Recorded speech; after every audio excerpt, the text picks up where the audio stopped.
It's 11:15 a.m. on September 3rd, 1939, and the British Prime Minister Neville Chamberlain just comes on the radio and says this. This country is at war with Germany. People held their breath, unsure of what lay ahead. But then, just minutes later, the Navy receives a telegram with just 3 simple words. Winston is back. Winston Churchill rallied the nation during World War II. The man was a bold risk-taker, but also a highly controversial leader. But most importantly, he served as Britain's Prime Minister twice. And not many people realize this, but Churchill had a profound impact on finance as well. While bombs were falling and cities were crumbling, Churchill was making bold decisions about war finances, the gold standard, and many other things. Even after the war was over, he played a major role in deciding the economic impact of the world at large. It's undeniable that Winston Churchill's economic decisions left a profound impact on Britain's economy and the world at large.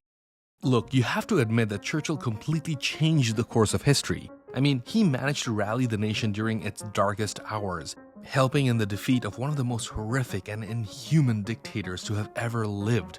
But did you know that he also faced major controversies? This goes all the way back from orchestrating the devastating Bengal famine that killed 3 million people, to his support of brutal war chemicals and many other racially charged controversies.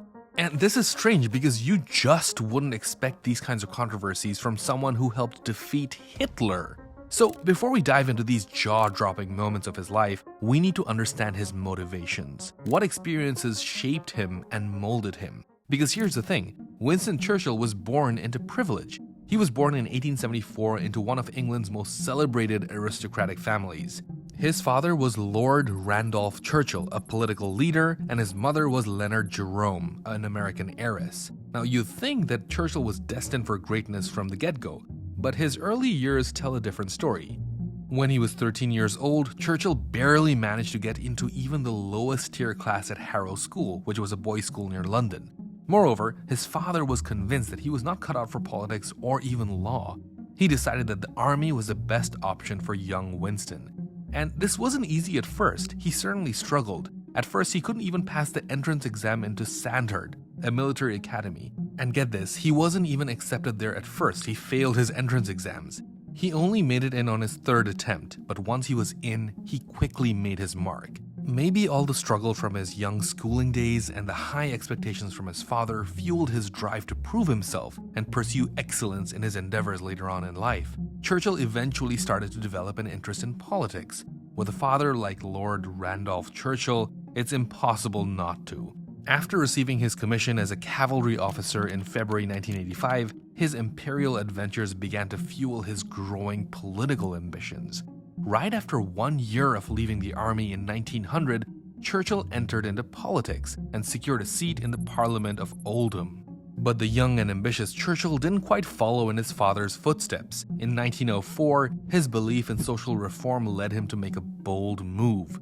He left the Conservative Party and joined the Liberal Party.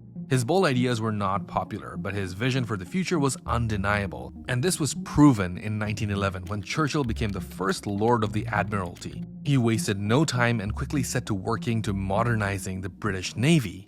By the way, a quick one, if you haven't already, please make sure to subscribe to the channel, it really helps me out. As I was saying, Churchill focused all his efforts on modernizing the Navy. However, there were significant economic changes taking place that would require his attention soon. And so, as his political career soared, he started to take an interest in Britain's financial system. And around a year later, Churchill rejoined the Conservative Party, citing differences with the Liberals over economic policies and many other issues. But it wasn't long before that Churchill turned his attention to the gold standard.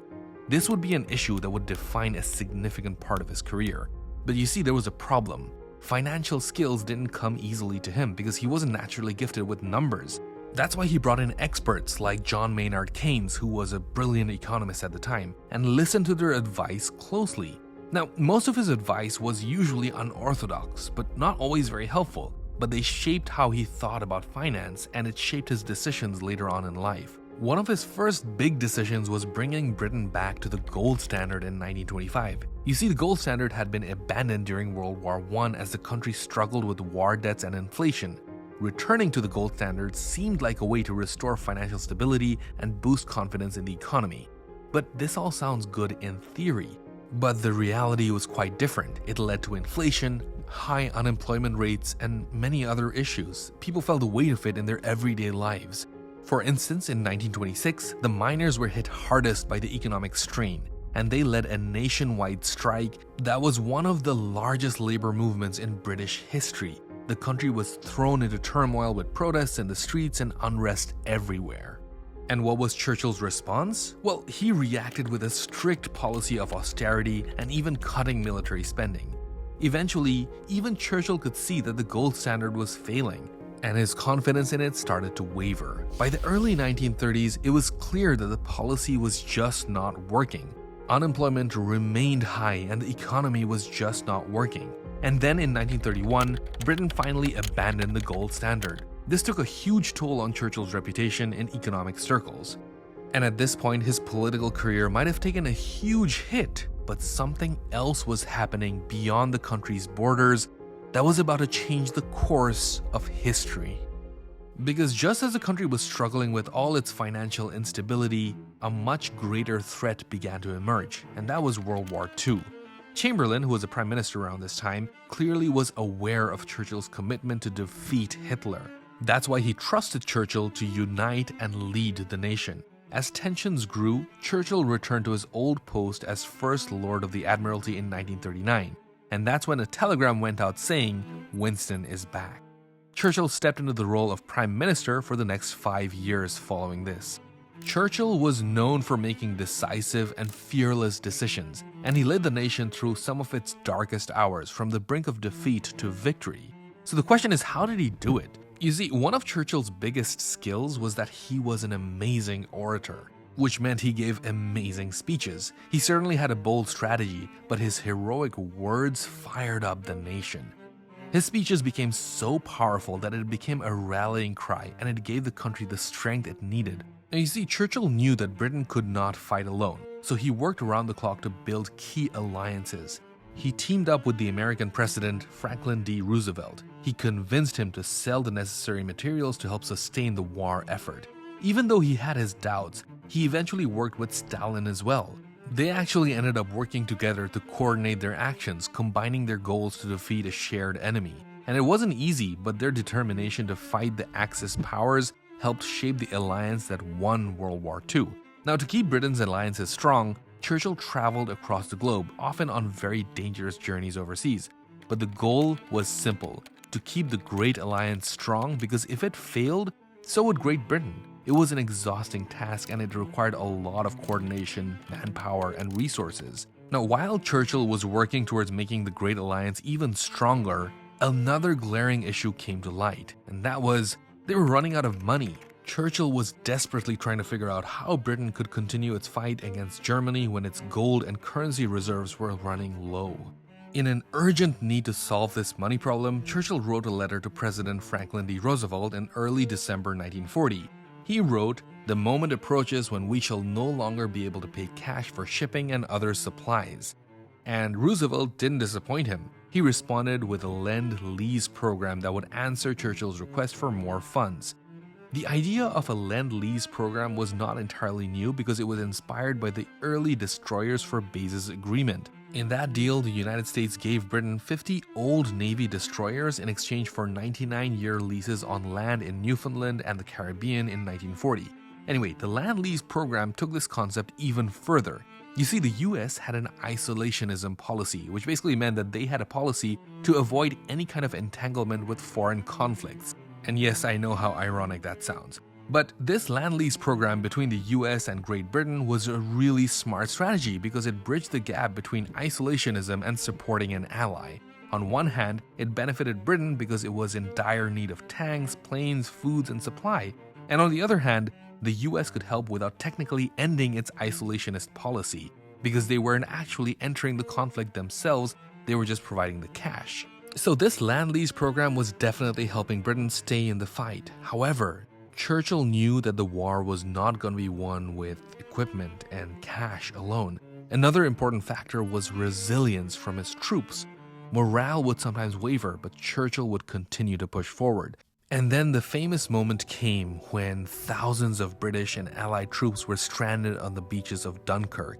The situation looked hopeless, but Churchill refused to accept defeat. He called on anyone and everyone who could help the stranded troops. He even asked civilians and naval vessels as well, anyone who could help. It was chaotic and highly dangerous, with constant threats from the air and the sea, but against all odds, the civilians and soldiers worked together and they pulled off a miraculous rescue that saved over 300,000 soldiers from the beaches of Dunkirk. Now, this operation was called the Dunkirk Evacuation, and it provided a huge moral boost to Britain. People celebrated Churchill for showing resilience and determination in the face of immense adversity. Many say that this is the event that provided the morale boost that allowed Britain to continue its resistance against Nazi Germany. So Churchill's decisive leadership and legendary speeches provided exemplary against the brutal assault of Hitler's Germany. Eventually, major factors like the Royal Air Force's victory in the Battle of Britain and America's formal entry into the war paved the path forward for victory. And eventually, the war was won. But Churchill realized that people were not celebrating victory. Instead, they were looking for a change.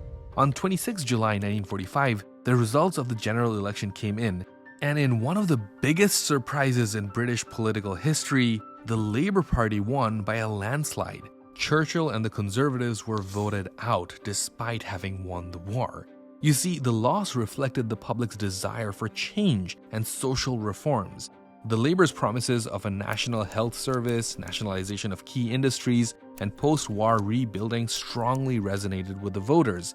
Churchill, on the other hand, was strongly focused on foreign policy. Moreover, the war was way too long. Voters were fatigued by the war and they wanted housing and healthcare, and they wanted a government that cared about those issues that were close at home. So yeah, everyone wanted a change from what Winston Churchill's vision was. But that was not the end of Churchill's political career. After the shock defeat in 1945, the Conservatives made a comeback in 1951, and Churchill became Prime Minister for the second time. But this time, his age and the toil of years in politics had caught up with him. Even with his optimism and stirring speeches, he just couldn't really make that much of a difference. Instead, he would trust his cabinet to take charge. Now, whether he was Prime Minister or the leader of the opposition, Winston Churchill always wanted to see his nation excel in all areas. After World War II, he was deeply troubled to see the Britain that he had led through war now struggling with economic decline. It was a bitter reality for him to face. Now, he wasn't alone in this quest to revive the economy of Great Britain. By his side was Richard "Rab" Butler, the Chancellor of the Exchequer. Not only did he manage Britain's finances, but he also transformed the Conservative Party's economic identity into the modern era.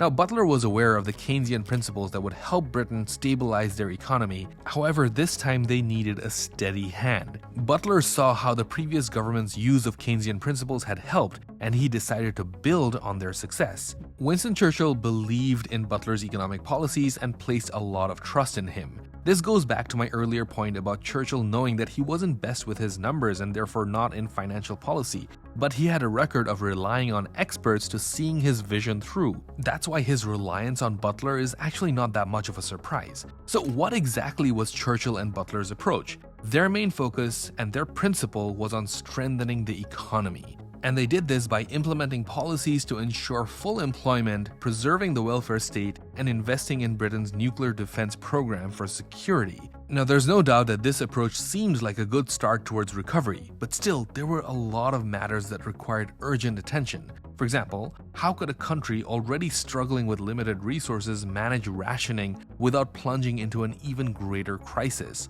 But Churchill was a far-sighted leader. He always knew these complications and he planned ahead. Even during the war, he took steps to ensure that food and supplies were shared fairly. His government started rationing in 1940, and over time, it slowly began to ease. It wasn't until 1954 that food rationing finally ended. The end of the rationing was a huge turning point for Britain because it felt like the country was finally emerging from the harsh austerity programs brought on by the war.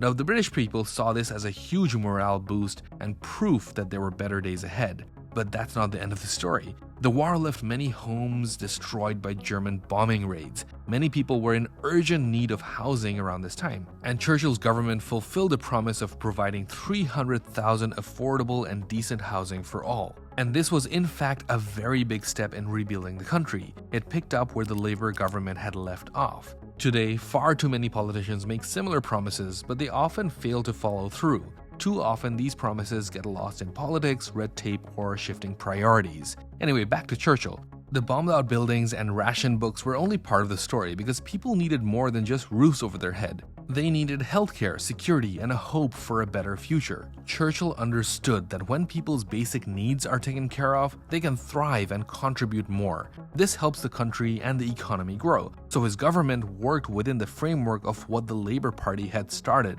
The British were judging the Churchill government based on their previous low involvement and controlled spending. Instead of dismantling the war state, Churchill chose to support it. The NHS, or the National Health Service, stayed intact and the benefit system continued to help those in need. You see, Churchill was pragmatic. He knew that dismantling the warfare state would make his government deeply unpopular. That's why he adapted evolving policies that proved that even a wartime leader like Churchill could evolve to meet a nation's need even when they were in peace. Churchill was not initially enthusiastic about the full scope of a welfare state, and that's because he was traditionally a believer in individualism and free market principles. That's why he knew that a change was separately needed. The ideas like welfare states were not exactly popular with the conservatives, but Churchill was not one to follow the crowd. He stood out, unafraid to challenge tradition and push for change. In fact, Churchill pioneered this concept of a welfare state and took many measures called the untrodden field of politics for very good reason. His initiatives included measures like labor exchanges to connect workers with jobs, minimum wages for those in harshly underpaid industries, and the world's first unemployment insurance system. These measures helped get the economy back on track by putting money back in people's hands, which is what they wanted. With more money to spend, they were able to buy what they needed, and this sparked demand and helped the economy grow. Now, the economic challenges were not confined to Britain alone. In fact, the entire world was struggling with them. Just like Churchill, many world leaders were worried about rebuilding the economy. Everyone was wondering what would happen next. How could they avoid the next financial chaos that had created a lot of these conflicts? At a time of uncertainty,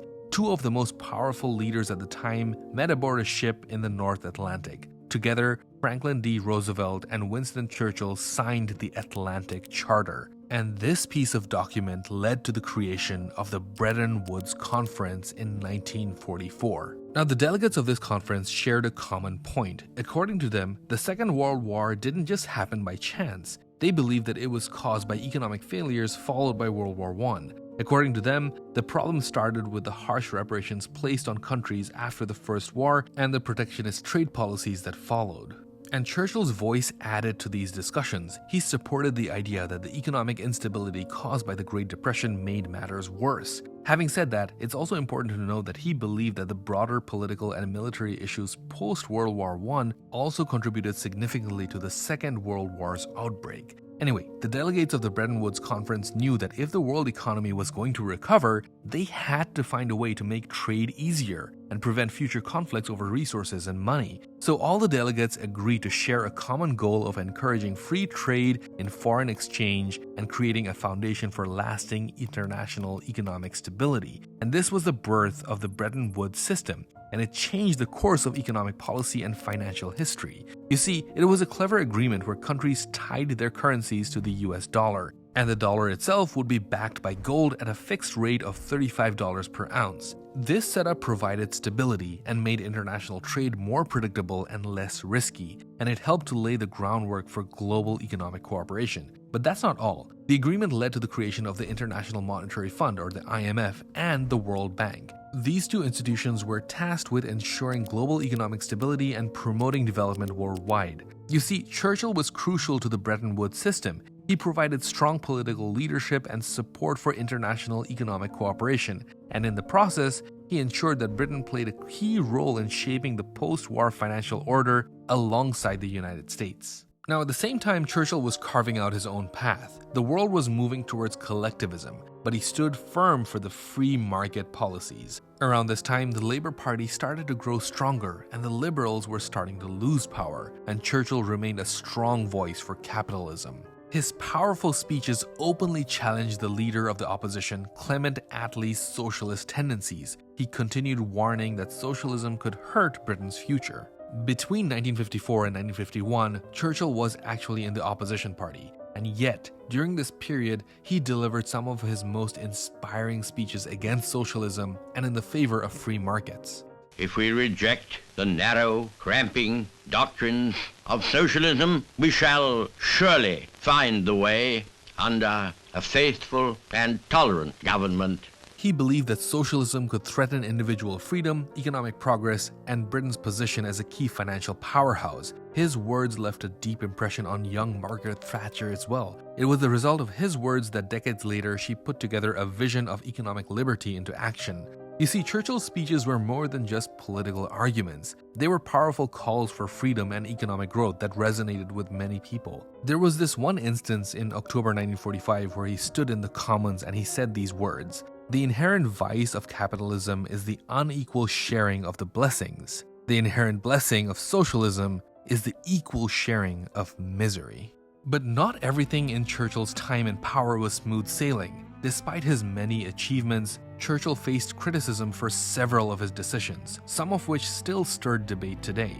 One of the most controversial aspects of Churchill's leadership was his handling of the Bengal famine in 1943. This devastating famine took place in British-occupied India at the time, and it claimed the lives of 3 million people. It's often cited as an example of Churchill's highest form of disregard for the suffering of colonized peoples. Many studies suggest that it was Winston Churchill's complete policy failures that resulted in this great tragedy.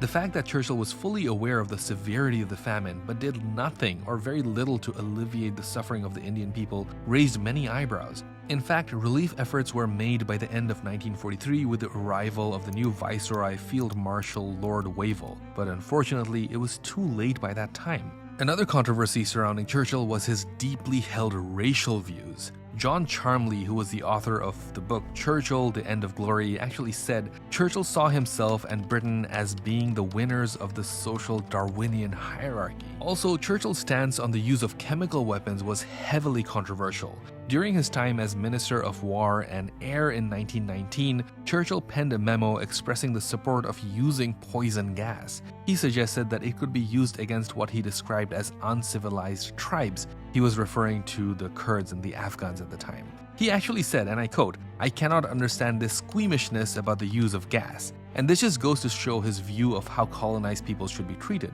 I mean, Churchill's views were controversial and his decisions were very hard to ignore, and it's often tough to overlook the darker side of his legacy and his treatment of colonized people and his deeply racist views. It's a good reminder that even the most admired figures in history can have dark and deeply troubling and uncomfortable viewpoints. Now, Churchill lived on till old age, and naturally he became less socially active. Then, one morning in January 1965, he spoke his last words: "I'm bored with it all." Winston Churchill's legacy is one of strength, leadership, and determination. He rallied the British people in his inspiring speeches during World War II. Churchill didn't just lead a nation at war, he mobilized the English language and sent it to battle. Churchill wanted to see a united world. His vision for strengthening alliances is tied to his legacy. In 1946, his famous speech in Fulton, Missouri actually called for a strong Anglo-American alliance. According to him, Britain and the United States shared similar values, and he believed that this partnership and the power of America's atomic bomb would help maintain peace. In a world that was still recovering from the devastation of war, he saw this as a necessary force for stability. Now, let's be honest, Churchill wasn't exactly a financial genius. He would probably be the first to admit that numbers were not his strong suit. But whenever it came to economic or financial policy, his approach was purely pragmatic. Most importantly, he trusted those with actual expertise when making policies to see his overall vision through. He didn't get bothered with the details. But still, opinions about him remain divided. Some view Churchill as a fearless leader who knew how to take advantage of the moment. I mean, he built strong alliances globally and led an entire nation through war into victory. That's nothing to joke about. But on the other hand, many criticize his missteps, such as the return of the gold standard, which had long-lasting consequences on the economy. Also, his racist and deeply troubling view of people of color continue to draw severe criticism. But there's nobody else who can rally people like he did, especially in times of need. I mean, if you need people to think about austerity and rationing, there was no one else you would turn to other than Winston Churchill, because this is what he said. Ladies and gentlemen, permit me, please, to claim your attention for a moment. It can only be a moment, for of course, in this, as in most other things, we are all on the ration. Now, if you've made it this far, please leave an upside down smiley emoji in the comments. Don't forget to like this video and subscribe to the channel if you haven't already. Also, check out this video that I made about a 4,000-year-old ruler who still impacts our legal and financial systems today. I think you'll really enjoy it. Thanks so much for watching, and I'll see you on the next one.